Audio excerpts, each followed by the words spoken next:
The bullwhip effect. So this might be a new term that you guys have not yet heard before, and we have a whole lot to discuss today. I know that I've been out of action the past 2 days, so you can hear my voice still a little bit croaky, but nevertheless, I am here, and hopefully it will hold up for the entirety of the stream. So without further ado, let's get straight into it. And if you have a look over here, you'll notice that the market is pulling back in the short term. You have the hourly candles over here, or at least on the crypto bubbles. There is a little bit of a pullback, which is expected on weekend. Price action is going to be a little bit choppy, but I wanted to take a look also macro and just take a step back with regards to the markets and show you guys over the next couple of months what you can be expecting. And when you look over here from Holger at this tweet, he says that the Fed deleveraging continues as balance sheets keep shrinking. The total assets have dropped by $35 billion in the past week to now $8.5 billion, the lowest level since November of 2001. The Fed balance sheet equates to 33.4% versus the ECB 78%. And have a look at that. So it's only just coming down. You can imagine that it's going to be chart-wise, right? Lower highs and lower lows. And that will continue to trend down over time, which means that pretty much there is a liquidity crisis in the market. After liquidity becomes a credit crisis. So we haven't quite got to that yet, but you'll see throughout the stream and what the bullwhip effect is and how that will affect crypto. So looking here at the ECB balance sheet, that one is also coming down, as you can see. And on Friday, we did receive the unemployment rate, which came out, basically suggesting that we're now going into risk off because the job market data was solid. It came in better than expected. And in order for the Fed to gain control of inflation, they need to see that the unemployment rate should be going up, meaning that people should be losing jobs at a much higher rate. And you'll see how this ties in with, again, that bullwhip effect, which I'm going to get into in just a moment's time.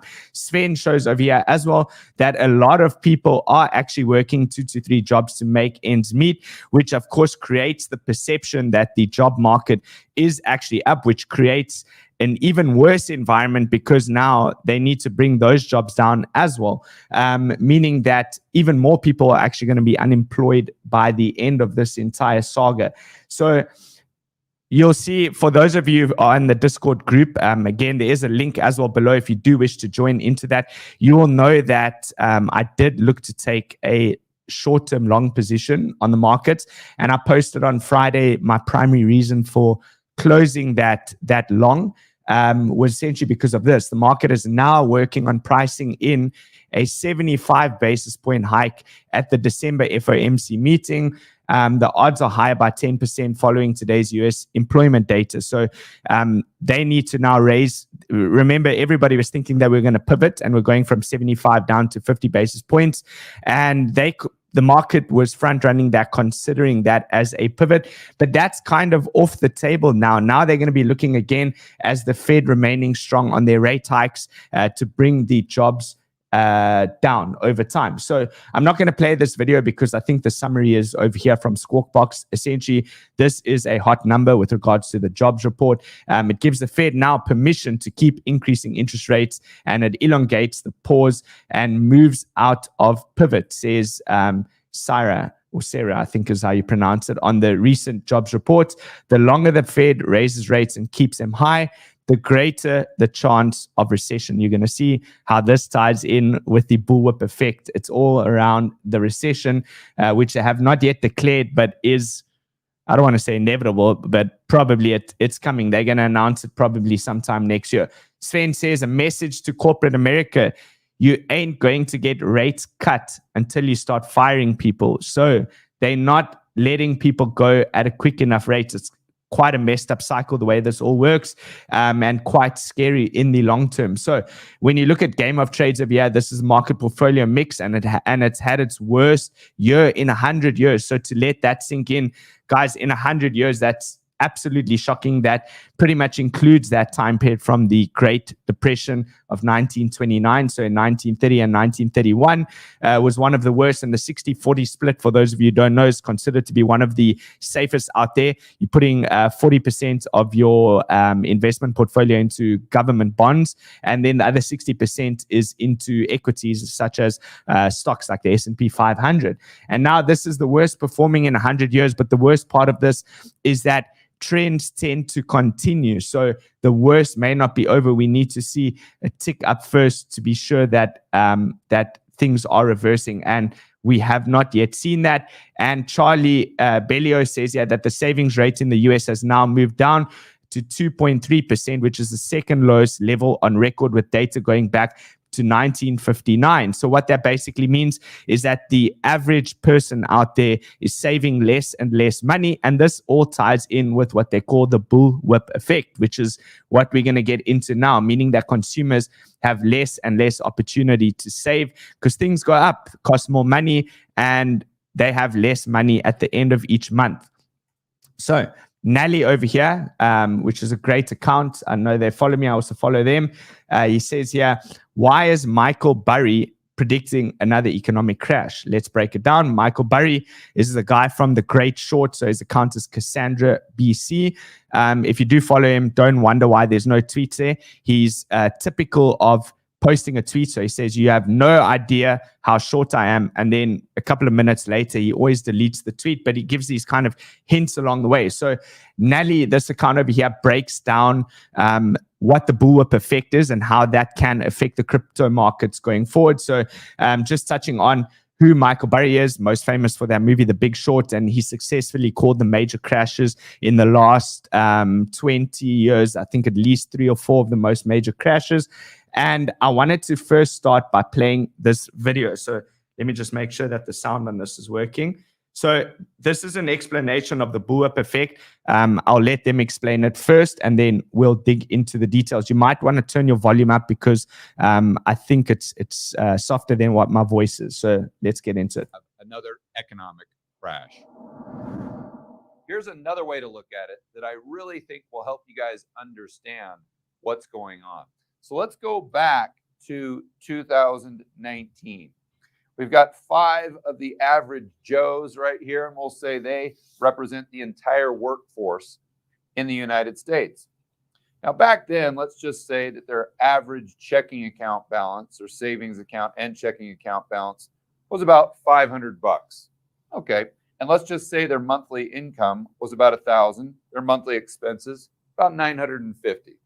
So they've got about $50 at the end of every single month to put into that checking or savings account, but sometimes they have an emergency. So it always hovers around $500 as far as their overall balance. Okay, then we have 2020, and the government's response to the cerveza sickness creates massive unemployment. But then they come in and say, well, we'll give you the stimmy checks. You don't have to pay your rent. You don't have to pay your mortgage or your student loan. So this dramatically affects their purchasing power. So their checking account or their account balance goes from 500 up to 2,000. Their income, although there are people unemployed. So let me start up here. So we had 5 people employed here. Now we only have 3 because of the massive unemployment the government created. So these red guys here with the frowns on their faces, the red average Joes, they represent people who are now unemployed. Okay, now we go down. The average account balance, 2,000. The average income, even though these people are unemployed, has gone up to $2,000 because the government, your drunk, insolvent Uncle Sam, is just making it rain free money. But unfortunately, we know that they screwed up all the supply chains by their central planning and authoritarian meddling in the real economy globally. So we had inflation skyrocket. So now the average Joe's expenses go from $950 up to $1,500. Well, this hasn't really impacted them negatively yet because they're still making more than they're spending, far more than they're spending compared to where they were in 2019, and they have way more in the bank. So what do? They go out there and spend a ton of money at places like Target and Amazon and restaurants, etc. So then what happens is all these restaurants, and Jeff Bezos looks at this, he says, wow, business is booming. My goodness, the economy is on fire. So what do? They go back and hire all the people that lost their jobs as a result of the government's response to the cerveza sickness, i.e. lockdowns. Okay, so now they're in a pretty good spot. They've got $2,000 in the bank. Their pay has gone from $1,000 up to $1,250 because now we have a labor shortage in places like the local restaurant, the local dry cleaner, the local fast food joint, or Amazon are willing to pay their employees more money. But there's a catch. Now the average Joe's expenses have gone from $950 to $1,500 all the way up to $750. So in 2019, at the end of the month, they had an extra $50. But now in 2021, they've got a deficit of $500 because their wages have gone up, but the rate of inflation has gone up a lot more. But the consumer is still doing okay. They can still afford to buy the stuff they need because of this cushion they have in their bank account. But now we fast forward to 2022 and all the chickens are coming home to roost. Everyone is realizing there is no free lunch. And all of the government intervention back in 2020 has just made things much, much worse.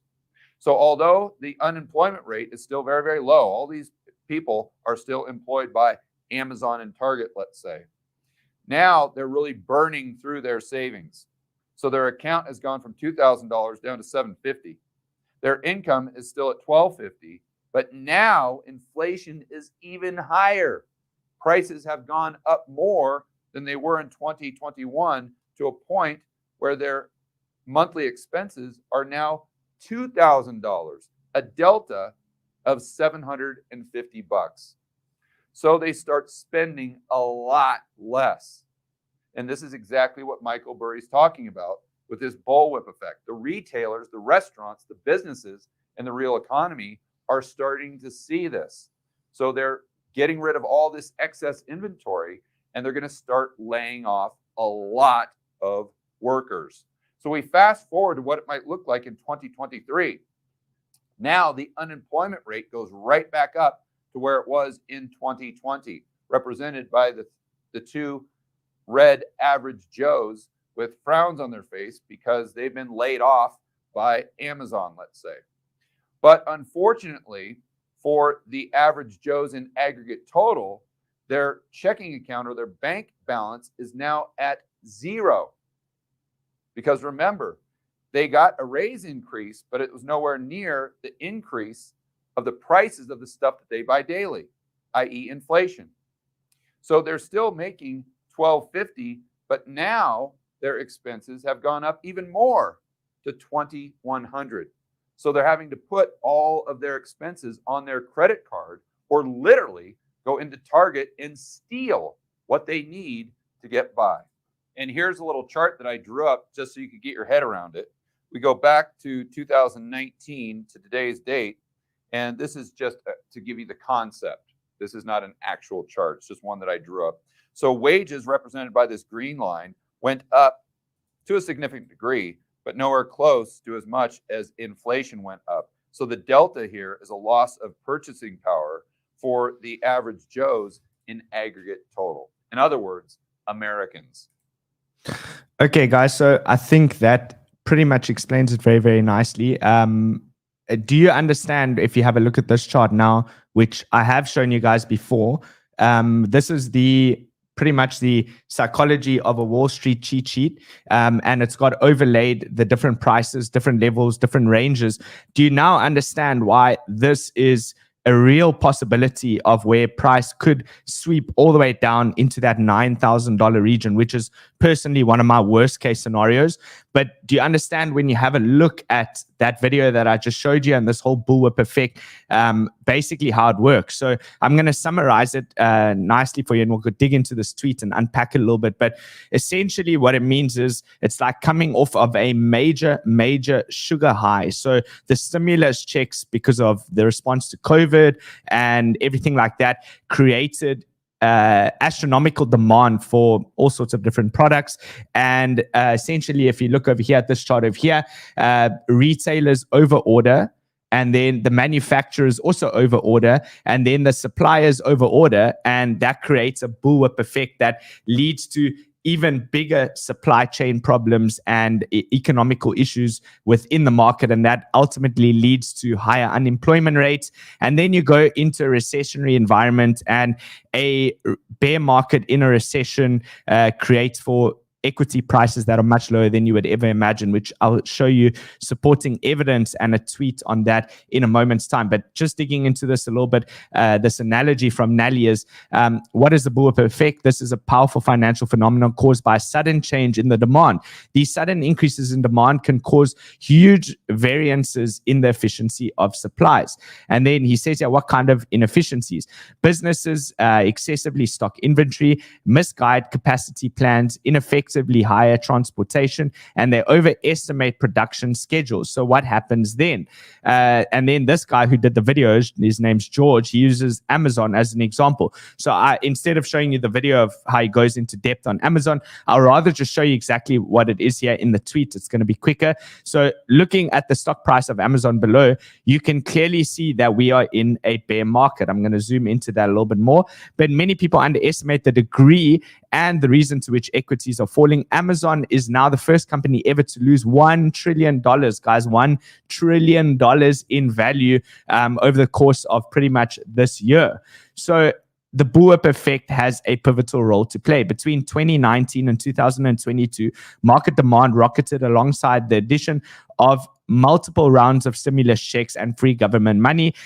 Sustainable demand, question mark? Of course not. It's definitely not sustainable demand. And then he says this year, the average person's purchasing power has been rapidly decreasing. As I'm sure all of you at home there, doesn't matter where in the world you are, you know and you understand that. Businesses are suddenly having to adapt to a rampant decrease in demand. And how do they do this? They have to lay people off. So Amazon recently laid off 10,000 employees. But wait until you hear how many they have to lay off to get things into an equilibrium again. So he says, but George and Michael believe that the worst is still yet to come. Due to inflation and the rising cost of living, George states that purchasing power could fall to or even far below the levels of 2019, meaning markets will retrace everything pre-COVID, basically. If purchasing power fell to this level, then the demand would fall alongside it, and employment numbers should reflect a similar level at the time. So you can imagine, right? You lose your job. Of course, your demand is going to go down. You're not going to be buying things. And what's interesting is Jeff Bezos actually said, I wouldn't even be buying a TV or a fridge this Christmas. Typical US Christmas gifts for family members. I wouldn't even be buying that. And that came from his mouth. And why is that? He knows the forecast of how many people they're going to lay off over the coming months. And it says here, so what would these numbers be? For Amazon to reach the same employment numbers as what they had in 2019, guys, listen to this. They would have to reduce the workforce by another 790,000 people. And it's not going to be just Amazon. It's going to be other companies as well. So companies have all hired too many people and bought far too much inventory due to a temporary spike in demand, the sugar high, and businesses' profits are cascading, and reducing the workforce is one of the only solutions that these companies have, because the company needs to survive, right? If the company closes down, every single person there loses their job. Therefore, they make the hard decision to lay off workforce to try and save the couple of people that they can, as well as the company as a whole, which could then survive longer and obviously bring more people into the workforce at a later stage. So he says, Michael and George believe this is only the beginning of a large reduction in the workforce. This doesn't only affect large businesses, but it also affects corner stores and cafes too.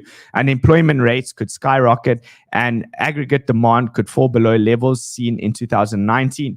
rising unemployment rates, falling demand, and rising living costs, it doesn't paint a very pretty picture. Equity markets have recently rallied from lower than expected CPI numbers, but is this simply an overreaction from markets? My opinion is yes. It's an overreaction from the markets. Every time the market grasps onto the small possibility of good news with a Fed pivot or anything that they want to hold onto as a bullish narrative, and the market rallies, and pretty much you can see from the solid data that you should expect that things will still get a little bit worse. And I want to show you on the Wall Street cheat sheet chart exactly where that depression, despair phase comes into place. That would get the overreacting market participants out of the market, and capitulate them, and then basically a new market cycle begins. So he says we have a long way to go before inflation is at the 2% target. The Fed isn't done. What do you think? Are we due for another leg down? And I say yes, which is why I'll give him a quick like over there. I say yes, we're due for another leg down. And now let's look at the chart over here. So you guys know the chart well. I've shown you everything. You have the essentially 3 different ranges. We spent some time in range 1, broke into range 2, didn't spend that much time there, straight back into range 3. Here's range 3. I'm looking at mid-range of range 3 as, I don't want to use the word an inevitability, but a high probability. So there's range, mid-range, high probability, 10 to 12K. First area of serious interest for me. Capitulation could bring price all the way down over here. By that point, people start becoming depressed. Then you have a deviation below that range, exactly as I've shown over here using the squiggly lines. And then pretty much bounce back into the mid-range, recapture that $10,000 to $11,000 region, and then slowly start to initiate a new run. Timing-wise, I mean, if it worked out exactly like I've shown over here, that would bring the ultimate low sometime within the first quarter of next year, 2023.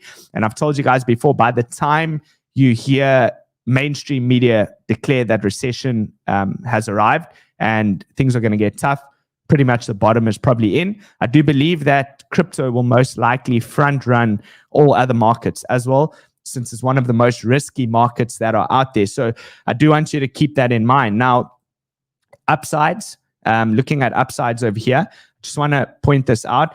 There is a possibility for a relief rally, small relief rally into this region. That would test that as underside resistance, which I would expect a rejection from somewhere within this level. That, when I say this level, I mean $19,000, somewhere within the $19,000. If the market does even get there, that would be where I'd look for the next lower high. So you have lower high, lower high, lower high, next lower high, and then leading into next year. The Fed are controlling the market in a very methodical way, where it's almost step by step. If you have a look at the way the sell-offs have been, it's like stairs, right? Usually the market just capitulates in a panic state and just sells off like that. This has not been the case. The market is pretty much, since they've announced reducing the balance sheet, it's kind of just taking the stairs all the way down. And therefore, there's no rush. There's no rush, which is why I recommend, if you have not seen this tweet yet, I have pinned it to the top of my Twitter account. Make sure to follow me on Twitter if you haven't already. But this is how I outline a potential buying strategy that will keep you relatively safe. Those are all the charts there. This is a zoomed in approach. That's my expectation. A potential major market bottom could form somewhere around this zone over here, which is over the next quarter, the next 3 to 6 months. So go and check that out. I did a whole show on it as well. The show is linked in that tweet, which is if you go look on my Twitter, links to my Twitter are below as well, if you just to make sure you're at the right Twitter. Okay, so a lot of macro things that we've covered. Now let's get into the actual chart. So appreciate your patience. I hope that all helps. I think it's very valuable to look at this bullwhip effect. Most people don't even know about it. So price-wise, what's going on? Still waiting for expansion on the low volatility band over here. Not much has changed with regards to that. 4-day chart is telling you to remain short. You can see it's recaptured the short-term yellow moving average, but this is all going to be resistance over here. Until these are postured upwards, it's definitely no longs from an investment perspective. 3-day chart on an inverted scale is still got a series of higher highs and higher lows, which means the right way around, there would be lower highs and lower lows, which means expecting bearish continuation. Very, very, very important is the VIX. I'm really looking closely at the VIX at the moment. 2002 versus 2008. The most recent update from Michael J. Kramer. He does the fractals over here or overlays them. And you can see pretty much it's still holding exact. Now, look at this markings on the bottom. You got December to March to reach its peak. If it follows the exact same pattern as what it followed in 2008, it would line up with everything that I'm showing you over here, that you'd be looking for the ultimate major bottom to get set, most likely timing-wise within the next quarter. So Q1 of 2023, that would be that area. So we're keeping an eye on that until it's invalidated. Now, Wi-Fi, which is a good alpha account, they even call themselves Wi-Fi Alpha. I don't know who they are, but I think they have a lot of experience by the looks of things. They've written different theses and different articles on the markets, which they publish, and you can go read them, scientific journals. So I think they're a reliable account to look at. And they say that the worst drawdowns in the S&P 500 happened when the market is in a recession and in a bear market, a recessionary bear market to be precise. Hard recession next year and more pain in equity markets is what they show. So if you look at the prior recessions, unbelievable drawdowns, 86.2% in the 1929-1932 Great Depression. Then the next market cycle, 2007 to 2009, 56% drawdown from top to bottom. The which market cycle is this? Okay, I'll need to zoom in and look at this. I'll read it. You guys can go and have a look at this, but let's get that there. Retweeted. Okay, 48.4%, 44.1%, and 36.49%. This is for the 2000 to 2001, the dot-com bubble. Now, if you go and look at the S&P 500 now, we are really not that far from all-time highs. And I want to tie this in with the VIX. So what is our drawdown right now? 15%. Our drawdown from top to bottom was 26%. So you can see nothing in line with these historical levels. And yes, they haven't declared recession yet, but we are pretty much in a recession. And what I find interesting is I've overlaid over here the S&P 500 with the VIX, which is the volatility indicator for the S&P 500. You'll notice the strong downtrend that we've been in. And if you look back over here, January, we put in the top. VIX was all the way at the bottom. VIX spiked, price came down. Again, over here in March of 2022, VIX came down to the low regions, the teens. Usually it happens between about 16 and 20 on the VIX. VIX spiked up, S&P 500 came down. And then this is where I believe we are right now is August. If you look back at August, we pretty much in exactly the same environment from a macro perspective as what we were in August. August touched the 200-day moving average on the S&P 500, as well as the diagonal down trend line over here that's angled to the downside. VIX came down to exact levels that we're at now, spiked up, price came down, and you know where we're at now. So let's zoom in. Here we go. This is where we're at the moment. We did reclaim the 200-day moving average. So that is interesting. Wicked all the way back down, came up. It's kind of like in a bit of an indecision zone. But if I had to be a betting man, I would be betting on lower prices still. That's personally what I'm looking at for the VIX. So moving on from that, if you do look as well what Sven shows over here, the 10-year yields, they did look like they're sitting in a top and breaking down. But when you use his chart over here, he's showing that the 10-year yield is hitting the summer high support right before the jobs report. has now bounced off of there. And then he shows as well with the DEXI, the dollar index, at the same time, the dollar is bouncing off of its support as well. And he said, this is a finely tuned orchestra at work here. So looking for a major bounce in the days to come on the dollar. And price-wise, I want to line that up with some important dates. So you have the daily chart over here. You note price stuck below the important moving averages, which are all angled down. These shorter term ones have recaptured and it's starting to move up, but the higher time frame ones are more important, which means we're looking for lower prices. You do know about the underside resistance, which I did show you as well on the weekly chart. It's this level over here in the $18,000 to $19,000 region. If Bitcoin rallies into that zone over here, I personally would consider it overbought, and I would be looking for lower prices with a strong short sell within this level. Timing wise, when am I looking for the next leg down? I'm looking for it over here between December the 13th and 14th.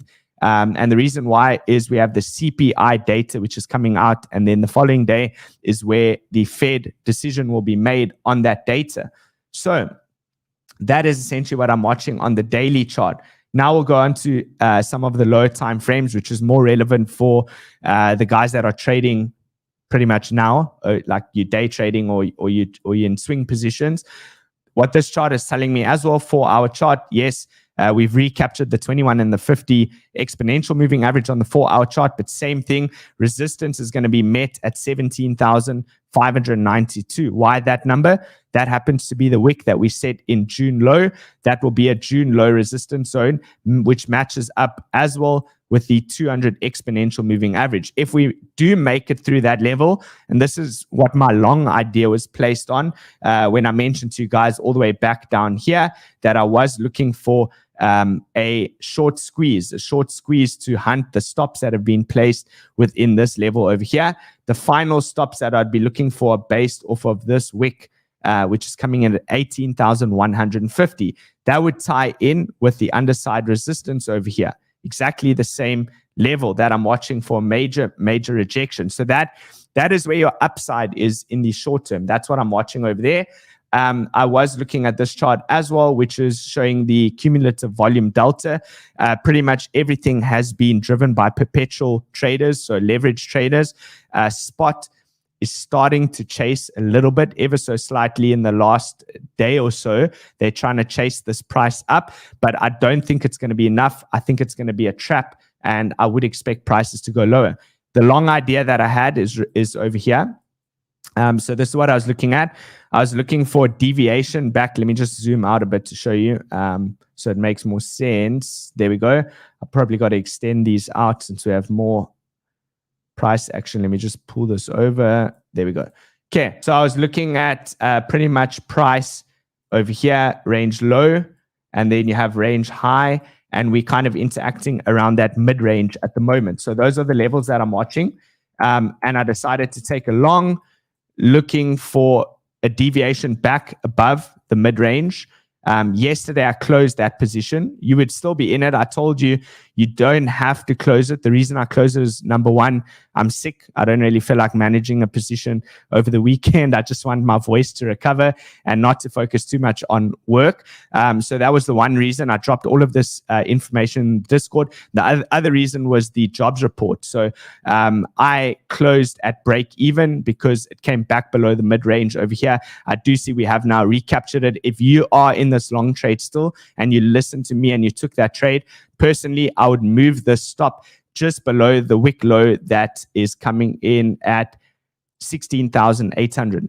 The only bias or narrative that I have towards this playing out is purely a liquidity grab to get extra liquidity from the stop losses that would have been placed all the way up here within this region.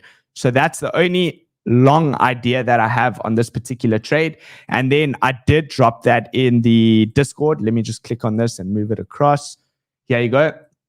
Join the Discord group. Link is below. See, I dropped all the information as soon as I saw it, as soon as it's live. I put everything in here. If you do wish to join that, there is a link below, and you'll need one of the exchange accounts, which are also below. That will give you access into that group. So I think that brings us towards the end. I did want to mention one other important thing over here. They have a great incentive with Bitget at the moment. So I wrote here, high value competition. Go look on my Twitter. Let me retweet it actually, so it will go to the top. There we go. If you sign up using my Bitget link over there, if you've already signed up using my Bitget link, then you just put in your user ID into the Google Forms below. What you can win is a Messi jersey as well as a cold storage wallet, which I think is a pretty neat incentive. And then there was one more thing that I wanted to mention over here. Let me just click on the video. Yes, please give the video a like. I would greatly appreciate it. I see I only have 255 likes. There's over 1,000 of you watching live right now. Please give the video a like, hit the bell notification, and subscribe to the channel. And then also check out BYBIT. I still don't know if this is a mistake, so I'll have to check with our head of sponsorships, but it says there you can get up to $30,030 in sign-up bonuses on your new trading account. Huge new sign-up bonus on BYBIT. So click the link below over there as well. I think that brings us to the end, guys. That brings us to the end. Oh, yes, one more thing. If you do want to join into the Bantarians trading competition, there is also a link below. Everything is all below over here in the description. And that brings us to the end. I will see you all on Monday. It's Saturday. Have a fantastic weekend.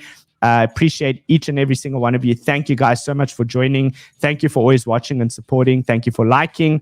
And I'll see you on Monday. Cheers for now.